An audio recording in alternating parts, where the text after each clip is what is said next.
Bonjour, avec vous Asma. Aujourd'hui, on se retrouve dans une nouvelle vidéo. On va voir ensemble les tests par table de décision. Déjà, c'est quoi les tests par table de décision? On va voir ça avec un exemple.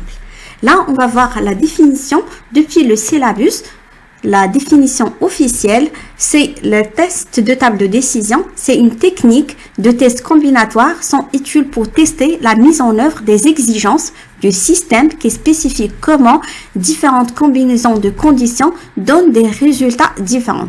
L'une de ces techniques de test est les tests de table de décision. On va voir ça avec les exemples que je vais illustrer pour vous.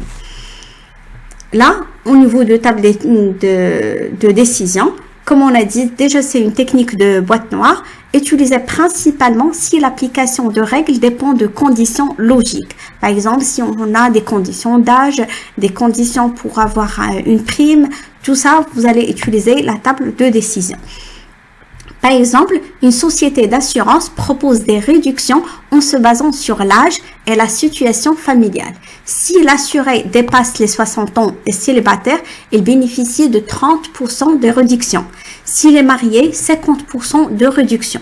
Si l'assuré n'a pas encore atteint les 60%, les 60 ans et célibataire, il bénéficie de 35%.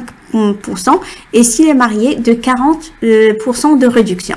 Normalement, ça, on va l'illustrer dans un tableau et vous allez voir comment on fait les tables de décision. Normalement, voilà les conditions.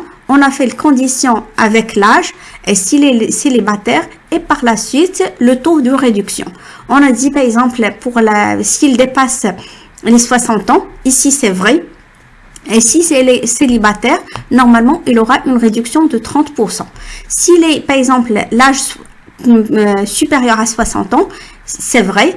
Et ici, il est marié, normalement, il aura une réduction de 50%. Par exemple, s'il est inférieur, par exemple, il n'a pas les 60 ans, du coup, ici, c'est faux. Et ici, c'est vrai. Par exemple, si il n'a pas 60 ans et c'est un célibataire, il aura la réduction de 35%. Et s'il a, par exemple, qui dépasse les 60 ans, faux, par exemple, il a plus que ça ou inférieur à ça, normalement, il aura marié. Ici, c'est faux. Célibataire, c'est faux. Il aura la réduction de 40%. C'est voilà comment on fait l'illustration. Par exemple, ici, vous avez du texte.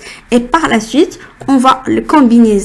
On va faire la combinaison de vrai et faux. Et parfois, ici, vous aurez des répétitions. Ça se peut que vous aurez plusieurs conditions.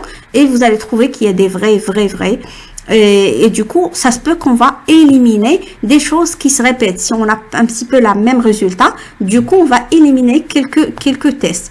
Et c'est pour cela, on va laisser que les tests qui sont indispensables.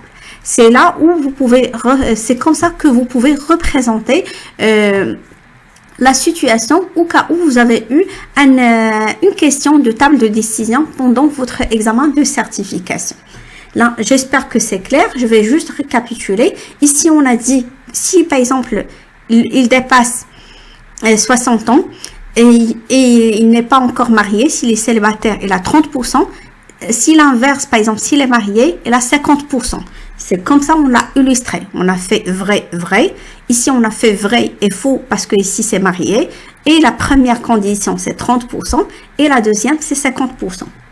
Pour la deuxième, on a dit, s'il n'a pas encore atteint les 60 ans, par exemple, s'il a que 35 ans, 36 ans, du coup, il n'est pas dans la première condition, il est dans la deuxième. Du coup, ici, au lieu de 30, il aura 35 ans, pour 35%.